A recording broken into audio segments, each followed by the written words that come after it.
Hello and welcome. Thank you for joining us today. We are Liberty Solar USA, and we'd like to give you a great example of our customized solar quote process.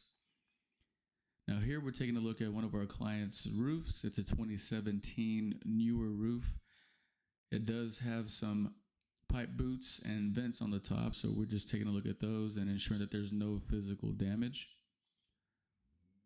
While our drone is in the air, we'd like to take a look for any trees or homes nearby that may affect the solar panel placement.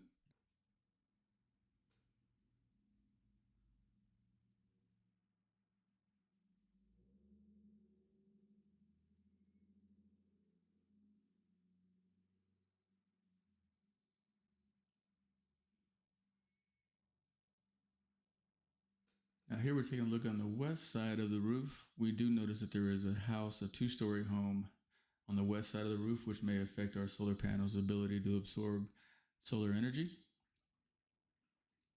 On the east side of the roof, this home is clear. It's a corner lot, which means no home on this side, covering, or no trees.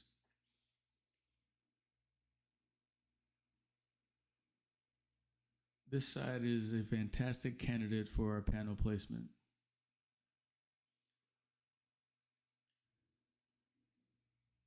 As we look on the south side, from the rear of the house headed towards the front, there's no physical damage whatsoever. This house looks solid. This roof looks solid. Solar quote's going to be on the way. Now here we'll take a look at a quick snapshot of our solar quotes. They're customized quotes for our clients, and if you or anybody you know are interested in a free solar quote, please feel free to reach out to us at any time. Thank you.